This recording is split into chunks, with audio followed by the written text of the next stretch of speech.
सो देखिए उदाहरण नंबर 7 करते हैं। देखिए उदाहरण नंबर 7 में दिया क्या है सर, यहाँ एक खंबा है बिजली वाला, है ना, और ये लड़की सर यहाँ खड़ी थी, यहाँ से ऐसे चल रही है, ठीक है। इसकी स्पीड भैया कितनी, 1.2 मीटर प्रति सेकंड, माने 1 सेकंड में 1.2 मीटर जाती है। तो बोला भैया, बोला कि 4 सेकंड बाद, मान लीजिए 4 सेकंड बाद यहाँ पहुँच गई। जब 4 सेकंड बाद यहाँ जब पहुँची तो इसकी छाया की लंबाई साहब कितना है। क्वेश्चन पल्ले पड़ गया, हमें छाया की लंबाई बताने, लंबाई कितनी है छाया की, ठीक है भैया। बल्ब इधर लगा है तो छाया इधर ही बनेगी इसकी, है ना। चलो बल्ब इधर लगा है तो इसकी छाया इधर बनेगी। तो सर ये लंबाई कितनी, यानी डी कितना है ये बताना है। क्वेश्चन पल्ले पड़ गया सर, बिल्कुल समझ में आ गया, ठीक। अब समझिए क्वेश्चन साहब पढ़ते हैं, ठीक है। अब देखिए सर, ये जो खंबा है भैया कितना लंबा है सर, वो खंबा है 3.6 मीटर लंबा है। कोई दिक्कत सर, कोई दिक्कत वाली बात नहीं है ना। जो साहब ये लड़की है सर, ये लड़की थी, क्या थी, लड़की थी, है ना। पर ये कितनी लंबी भैया, ये है 90 सेंटीमीटर। देखिए खंबा है मीटर में, लड़की है सेंटीमीटर में, है ना। तो 90 सेंटीमीटर को बदल लीजिए मीटर में, तो 100 से भाग कर दीजिए तो ये हो जाएगा मीटर में, यानी कितना आएगा 0.9 भैया, कितना है ये 0.9 मीटर सर लड़की की लंबाई आ जाएगी, ठीक है सर, बिल्कुल ठीक। अब देखिए साहब, हमसे सर पूछा कि ये सर ये लंबाई कितनी है ना, ये तो पता नहीं, तो इसको एक्स मान लेंगे। क्या मान लेंगे भैया, सर एक्स मान लेंगे सर, जो नहीं पता होता उसको एक्स मानते हैं, सिंपल कथा है, ठीक है। अब देखिए ये लंबाई साहब कितनी होगी, है ना, ये लंबाई कितनी होगी। सो देखिए, है ना, हल करते हैं इसको। देखिए लड़की के में चाल दिया है साहब, चाल कितना दिया है 1.2 मीटर प्रति सेकेंड, है ना। चाल का मतलब क्या होता है कि 1 सेकेंड में कितना मीटर चलती है। 1.2 मीटर प्रति सेकंड का मतलब है कि 1 सेकंड में 1.2 मीटर जाती है। सर समय कितना दिया भैया, सर समय दिया मेरे को 4 सेकंड, 4 सेकंड, ठीक है साहब। माने सर यहाँ से यहाँ पहुँचने में उसको कितना समय लग गया सर, 4 सेकंड, ठीक है साहब, ठीक है। अच्छा देखिए दूरी बराबर साहब क्या होता है, दूरी बराबर होता है चाल गुणते समय होता है। सर आप छोटी लांस पढ़े होंगे कक्षा 3, 4, 5, 6 में, है ना। चाल उड़ते समय होता है साहब, बिल्कुल साहब, है ना। सर दूरी है BD, क्या है साहब, BD। चाल है साहब 1.2, समय साहब 4 सेकंड, है ना, यानी कितना आएगा, बढ़ चौक 48, 4.8 मीटर आएगा ना, दूरी तो मीटर में आएगा, सिंपल कथा है। यानी ये कितना भी है, ये 4.8 मीटर है साहब। इतनी कथा सर समझ में आ गई सर, बिल्कुल समझ में आ गई कथा, ठीक। अब देखिए आगे कथा करते हैं ना। तो सर हमें एक्स चाहिए, क्या चाहिए साहब, हमें एक्स चाहिए, है ना सर, बिल्कुल। देखिए यहाँ 2 त्रिभुज बन रहा है सर, कौन सा, देखिए समझते हैं साहब। देखिए कठिन क्वेश्चन नहीं है, ध्यान समझिए सर, ये कठिन क्वेश्चन सर बिल्कुल भी नहीं है, इसे कठिन मानने की गलती ना करिएगा, ठीक है। देखिए एक त्रिभुज है ABE वाला, ये बड़ा सा ना ये वाला। दूसरे का त्रिभुज है CDE, सर ये वाला है ना, बिल्कुल साहब। ये सर 4.8 है, ये x है, ये 3.6 है, ये 0.9 है, ठीक है साहब, ठीक है। अब देखिए जितना कोण ये होगा, अच्छा ये कोण कितना होगा, 90 डिग्री होगा ना। देखिए कोई भी खंभा हो, कोई भी दीवार हो, हमेशा 90 डिग्री पर ही खड़ी होती है, ठीक है सर, बिल्कुल। सर ये 90 है, सर ये भी 90 होगा। अरे आप जमीन में खड़े होंगे 90 डिग्री पर ही खड़े होंगे ना, टेढ़े खड़े होंगे नहीं जाएंगे, बिल्कुल समझ में आ रही कथा ना। अरे कोई भी इंसान जो भी खड़ा होता है वो भी 90 डिग्री पर ही खड़ा होता है भूमि के साथ, है ना, बिल्कुल साहब। अच्छा देखिए जितना कोण ये है साहब, उतना ही कोण सर ये भी है ना, क्यों, अरे वही तो कोण है ना। देखिए इस बड़े वाले त्रिभुज में भी एंगल ई है, इस छोटे वाले त्रिभुज में भी एंगल ई है, कोई दिक्कत सर, कोई दिक्कत नहीं, है ना।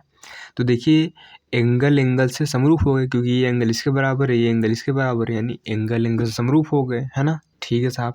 तो इसको लिखते हैं ना, लिखेंगे त्रिभुज ABE व त्रिभुज CDE में साहब इसका नाम है एंगल B लिखिए, या फिर इसका नाम एंगल B लिखे, या फिर ABE, बात सेम है, मैं खाली B लिख रहा हूँ, छोटा लगेगा, ठीक है। और यहाँ पर एंगल किसके बराबर D है सर, क्यों, क्योंकि दोनों 90 डिग्री है ना, दोनों 90 डिग्री। तो 90 डिग्री कहाँ है? क्योंकि हमेशा ही दीवार हो, खंबे हो, इंसान हमेशा 90 डिग्री पर ही खड़े होते हैं। और एंगल ई बराबर साहब एंगल ई है। क्यों सर? दोनों में कॉमन है, यानी उभयनिष्ठ। ठीक है साहब, बिल्कुल। तो हम कह सकते हैं एंगल एंगल समरूपता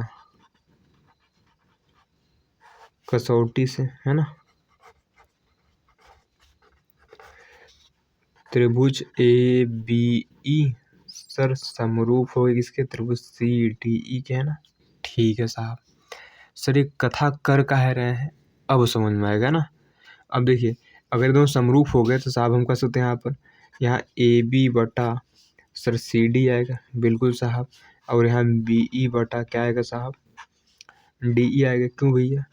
क्योंकि समरूप त्रिभुज के, है ना, समरूप त्रिभुज के संगत, है ना,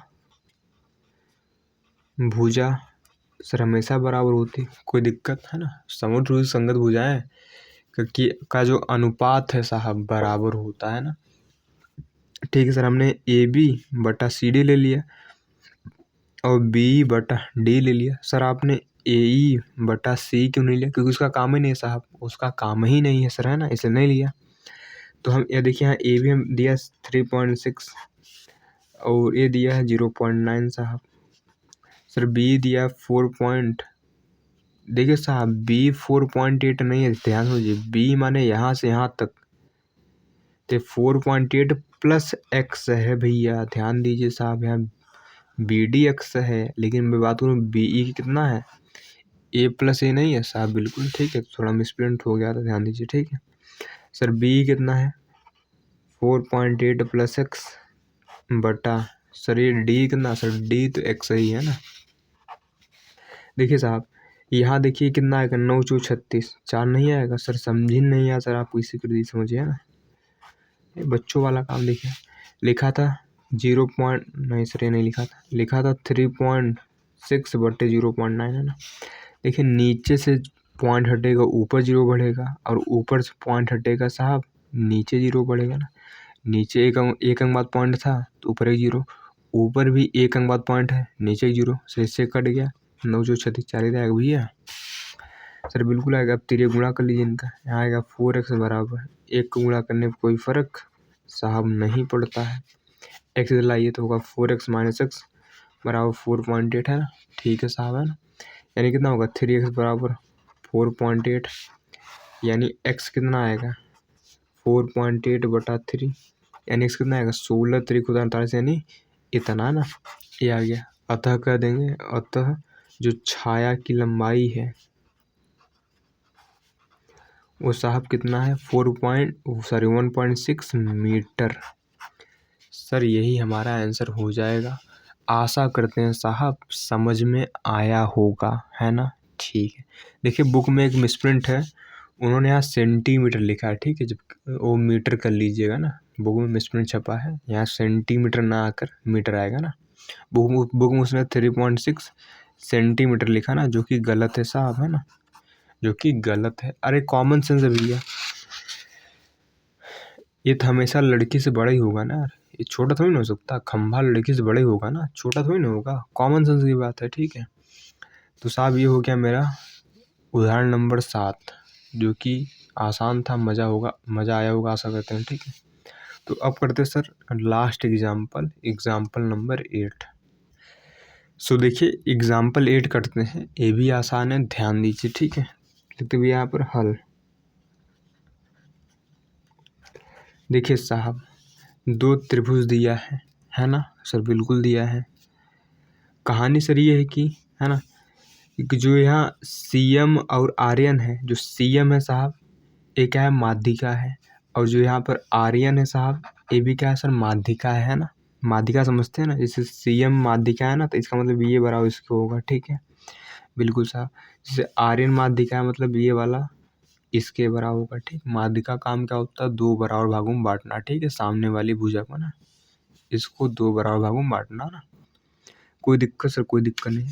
और दिया साहब कि ABC समरूप है PQR के, इतनी कथा दिया, इसको लिखते हैं, ठीक है। देखिए दिया क्या है साहब,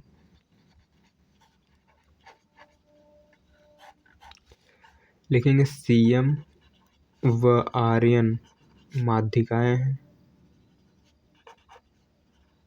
क्या साहब? माध्यिकाएं हैं।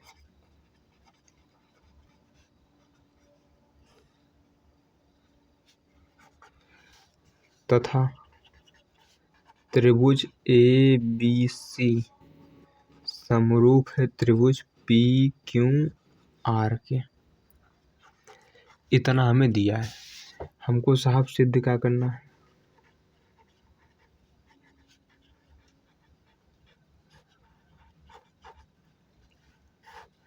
सिद्ध करना है 3 कथा। एक है त्रिभुज AMC समरूप होगा त्रिभुज PNR। दूसरा साहब CM बटा आर्यन बराबर AB बटा PQ होगा। बिल्कुल साहब। तीसरा का लाना है साहब त्रिभुज CMB ए समरूप होगा RNQ। यहाँ तक कथा स्पष्ट है सर? बिल्कुल कथा स्पष्ट है। आप कहानी आगे बढ़ाइए ना। तो देखिए साहब, 2 त्रिभुज दिया है सर, इसको हम थोड़ा ऐसे बना लें क्या? सर ऐसे बना लें। सर ऐसे काहे बना लें साहब? अभी क्लियर जो ये P है, ये Q है, ये R है ना। देखिए साहब, ये यहाँ आएगा ना, ये N है, ये इसके बराबर था। ठीक है सर, हो गया। ऐसे सर काहे बनाए? क्योंकि देखिए इसने कंफ्यूज करने के लिए इसको ऐसे कर दिया। ठीक है, तो हमने इसको फिर से घुमा दिया ताकि सर कन्फ्यूजन ना आए, है ना। क्या समझ में बढ़िया सा आएगा। तो साहब पहला सिद्ध करते हैं, ध्यान दीजिए। फर्स्ट वाला है ना, लिखेंगे त्रिभुज AMC व त्रिभुज PNR में साहब। अब देखिए साहब, AMC कहाँ है सर? AMC साहब ये वाला त्रिभुज है ना, बिल्कुल। और PNR कहाँ सर? PNR सर ये वाला है। देखिए समरूप है दोनों सर, बिल्कुल हो जाएंगे समरूप। ध्यान दीजिए। ठीक है, देखिए त्रिभुज ABC इसके समरूप है, तो यानी बोल सकते ये वाला कोण किसके बराबर पाएगा सर? जो एंगल A होगा, ए बराबर किसके पाएगा? एंगल P पाएगा ना सर, बिल्कुल पाएगा ना, क्योंकि समरूप है। और ध्यान से समझिए साहब, और एंगल जो C होगा साहब, वो किसके बराबर पाएगा? एंगल R के, है ना। यानी एंगल जो C है पूरा, ये वाला, ये पूरा किसके बराबर है? एंगल R के। ठीक है, कोई दिक्कत वाली सर बात? सर कोई दिक्कत वाली बात तो सर नहीं है। तो ठीक है साहब, अब देखिए आगे बढ़ते हैं। ठीक है ना सर, ये वाला कोण किसके बराबर पाएगा सर? इसके बराबर पाएगा। ठीक है, लेकिन सर हमें कोण से सर कुछ फ़ायदा हो नहीं रहा है। ठीक है, कुछ और देखते हैं, ध्यान समझिए ना। देखिए साहब, त्रिभुज ABC इसके समरूप है ना, तो हम कह सकते हैं यहाँ AB बटा, है ना, लिख देंगे, है ना। लेकिन चूंकि साहब त्रिभुज ABC समरूप है किसके? त्रिभुज PQR के, है ना सर। कहाँ पर सही भैया दिया थे वाला, है ना, दिया है साहब। तो हम कह सकते हैं यहाँ पर AB बटा साहब क्या पाएगा सर? AB बटा क्या पाएगा सर? PQ पाएगा, बराबर BC बटा साहब क्या पाएगा सर? BC बटा QR पाएगा, है ना, बराबर यहाँ AC बटा क्या पाएगा? PR पाएगा ना। ठीक है साहब, ठीक है ना, क्योंकि समरूप त्रिभुज की संगत भुजाएं, है ना, समरूप त्रिभुज की संगत भुजाएं, है ना, संगत भुजाएं समानुपाती होती हैं। ठीक है, कोई दिक्कत वाली बात सर? कोई दिक्कत वाली बात तो सर नहीं है ना।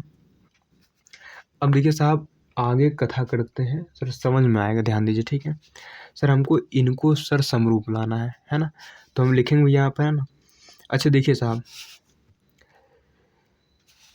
हम क्या कर सकते हैं, यहाँ ध्यान समझिए। ठीक है, हम सर क्या कर सकते हैं यहाँ पर, ध्यान दीजिए। ठीक है साहब, ठीक है। तो देखिए हम लिखेंगे यहाँ पर, इसमें, है ना, तो क्या लिखेंगे यहाँ पर? देखिए AB बटा साहब PQ बराबर, यहाँ बोलिए AC बटा साहब PR नहीं होगा सर? बिल्कुल होगा, AC बटा PR होगा ना। ठीक है साहब, ठीक है, हमने 2 उठा लिया, है ना सर। उठा क्यों रहे हैं, ध्यान दीजिए ना। देखिए हम AB को क्या लिख सकते हैं भैया सर? देखिए ये वाला पार्ट बराबर वाला पार्ट, है ना, यानी AB क्या होगा सर? AB को हम लिख सकते हैं 2 गुणा AM, है ना। AB क्या लिख सकते हैं भैया? 2 गुणा AM। सर कैसे? देखिए सर ए बी और क्या होगा, A M plus B M, यही तो होगा भैया। सर ए बी क्या होगा sir, A M plus B M होगा। लेकिन सर ए एम और बी एम बराबर ही हैं, यानी हम दोनों के ए एम ही तो लिख सकते हैं भैया। सर इसको भी ए एम लिख सकते हैं, यानी कि यहाँ 2 ए एम हो गया। कितना हो गया यहाँ पर, 2 ए एम। तो यानी हम ए बी को लिख सकते हैं 2 ए एम, 2 ए एम बटा सर पी क्यू को लिख सकते हैं यहाँ पर 2 पी एन। उसी प्रकार है ना, 2 पी एन बराबर ए सी को साहब ए सी रहने दीजिए बटा सर पी आर को पी आर रहने दीजिए। ठीक है सर, यहाँ से हुआ क्या सर, यहाँ पर 2 से 2 से वहाँ, यानी ए एम बटा पी एन बराबर ए सी बटा पी आर आ गया। कोई दिक्कत सर, कोई दिक्कत वाली बात नहीं है ना। ऊपर सर एंगल ए बराबर किसके है, एंगल आर के है ना।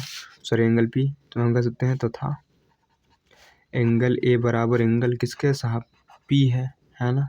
ठीक है सर, तो हम कह सकते भैया देखिए ये साइड बटा ये साइड, और ये एंगल बराबर ये एंगल, और ये साइड बटा ये साइड हो गया, यानी साइड एंगल साइड अलग गया। तो हम कह सकते हैं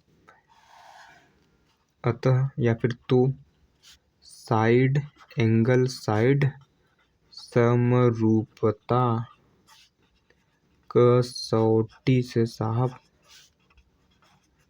त्रिभुज क्या भी है इसका नाम, ए एम सी समरूप हो गया किसके भी, पी एन आर के। यहाँ तक की कथा क्लियर है साहब, बिल्कुल क्लियर है ना। देखिए कोई कठिन क्वेश्चन नहीं है ना, बस थोड़ा सा आप दिमाग लगाना पड़ेगा आपको, है ना। आशा कर इतना दिमाग लगा ही लेंगे, है ना। तो साहब करते हैं सर अगला पार्ट, है ना, ध्यान समझिए। तो देखिए साहब अब करते हैं अगला पार्ट, है। देखिए ये वाला पार्ट कब होगा सर, जब ये वाला होगा। ठीक है, तो इसलिए हम पहला 3 वाला पार्ट करेंगे। कौन सा करेंगे भैया, 3 नंबर, है ना। तो साहब सेकंड पेज में करते हैं, इसमें तो होने वाला है नहीं, आशा करते हैं। ठीक है, देखिए साहब तो करते हैं सर यहाँ थर्ड पार्ट। तो लिखेंगे त्रिभुज सी एम बी व त्रिभुज आर एन क्यू में साहब। अब देखिए सी एम बी सर कहाँ है, सर ये वाला है, सी एम बी ये वाला है, और यहाँ सर ये वाला है आर एन क्यू, है ना, आर एन क्यू। सर इसमें सर कैसे करेंगे, ध्यान दीजिए। ऐसे देखिए जो एंगल बी है साहब किसके और आर पाएगा सर, एंगल क्योंकि सर का है, क्योंकि देखिए A B C P Q R के समरूप है, तो यहाँ जितना कोण बी पे सर बन रहा होगा उतने कोण क्यू पे, यानी बी और क्यों नहीं पाएगा सर, बिल्कुल ठीक है साहब। अब देखिए हम ये बट्टा ये माने हम सर ये बट्टा ये ला ही लेंगे, कैसे साहब, देखिए सर ए बी बट्टा पी क्यू, है ना, बराबर साहब क्या होगा यहाँ सर बी सी बटा ए क्यू आर नहीं होगा सर, बिल्कुल होगा सर। कहाँ से ला रहे हैं सर, यही तो होगा ना, ए बी बट्टा पी क्यू बराबर बी सी बटा क्यों नहीं होगा सर, मैंने 2 ठो पकड़ लिया। कोई दिक्कत वाली बात सर, कोई दिक्कत वाली बात सर नहीं है ना। अब देखिए हम ए बी के साथ क्या लिख सकते हैं भैया, जैसे हम ए बी को 2 गुणा ए एम लिखे थे ना, उसी पर ए बी को हम 2 गुणा बी एम भी लिख सकते हैं। तो यहाँ लिख सकते हैं यहाँ पर 2 गुणा बी एम बटा सर इसको लिख सकते हैं 2 गुणा क्यू एन। क्या लिखेंगे यहाँ पर, 2 गुणा क्यू एन बराबर साहब बी सी को बी सी रहने दीजिए, है ना, और सर यहाँ क्यू आर को क्यू आर रहने दीजिए। सर 2 से 2 स्वाहा हो गए, यहाँ बी एम बटा क्यू एन बराबर बी सी बटा क्यू आर आ गया, है ना। और देखिए साहब एंगल बी बराबर सर किसके है सर, एंगल क्यू है। तो हम कह सकते हैं भैया देखिए ये साइड बटा ये साइड, सर दिख नहीं रहा, ये साइड बटा ये साइड, ये एंगल बराबर ये एंगल, ये साइड बटा ये साइड है, यानी यहाँ कल क्या साइड एंगल साइड, है ना। तो कह देंगे अतः साइड एंगल साइड समरूपता कसौटी से साहब त्रिभुज सी एम बी समरूप हो गया किसके सर, त्रिभुज आर एन क्यू के, है ना। तो देखिए हमने तीसरा पार्ट ला लिया। अब इसी की सहायता से भैया हम ये दूसर का पार्ट लाएंगे, ध्यान से समझिए ना। तो देखिए साहब सर करेंगे यहाँ पर सेकंड वाला पार्ट है ना। तो लिखिए सर भैया यहाँ पर लिखेंगे त्रिभुज CMB समरूप है RNQ। सर कहाँ से पाए, अभी सिद्ध किया था ना आप, है ना, अभी सिद्ध किया साहब। यहाँ तो कोई दिक्कत सर, कोई दिक्कत वाली बात नहीं सर। हमें लाना CM बटा आर्यन, तो यहाँ से क्या पाएगा CM बटा आर्यन पाएगा बराबर। यहाँ भी हमें यहाँ बोलिए BM बटा या फिर MB बटा क्या पाएगा, यहाँ NQ नहीं पाएगा सर, बिल्कुल पाएगा ना। क्यों, समरूप त्रिभुज के संगत भुजाएं है ना भैया, समानुपाती होती है ना। कोई दिक्कत सर, कोई दिक्कत वाली बात नहीं, ठीक है। लेकिन सर हमें उधर लाना है AB लाना, क्या लाना, ऊपर AB लाना, नीचे PQ लाना है ना। हमें AB बटा PQ चाहिए, लेकिन हमारा आया कि MB बटा QN आया, NQ आया, मज़ा नहीं आ रहा साहब। तो सर वही मज़ा आएगी, चिंता मत करिए, ठीक है। सर हम इस MB को क्या लिख सकते हैं भैया, सर इस MB को आप लिख सकते हैं सर, इस आप MB को क्या लिखेंगे, जो ये MB है भैया AB का आधा नहीं है साहब, जो MB है AB का आधा नहीं है सर, बिल्कुल है। हम कह सकते हैं 1/2 AB है, ठीक है। वैसे सर NQ को हम क्या लिख सकते हैं सर, NQ क्या है सर, NQ है PQ का आधा साहब। यहाँ 1/2 PQ कर देंगे साहब, तो यहाँ हो गया CM बटा आर्यन, 1/2 से 1/2 स्वाहा हो गए, तो AB बटा PQ नहीं आएगा सर, बिल्कुल आएगा, ठीक है। तो साहब में यही लाना था सर, हमारा आ भी गया। आशा करते हैं सर कथा समझ में सर आ ही गई होगी, है ना। तो देखिए तीसरका वाला था साहब, जो दूसरका वाला था ये इससे कनेक्ट था, माने ये वाला जब आएगा तभी वाला आएगा ना। तो इसी प्रकार से हमने तीनों पार्ट इसके कर लिए। आशा करते सर समझ में आया होगा, ठीक है ना। अगर जहाँ नहीं आ भैया कमेंट आप कर दीजिएगा, है ना। तो साहब मिलते हैं नेक्स्ट वीडियो में नए चैप्टर के साथ, क्योंकि ये चैप्टर सारे एग्जाम्पल सारे क्वेश्चन समाप्त हो गए। अब मिलेंगे नए चैप्टर के साथ, है ना, बिल्कुल सर।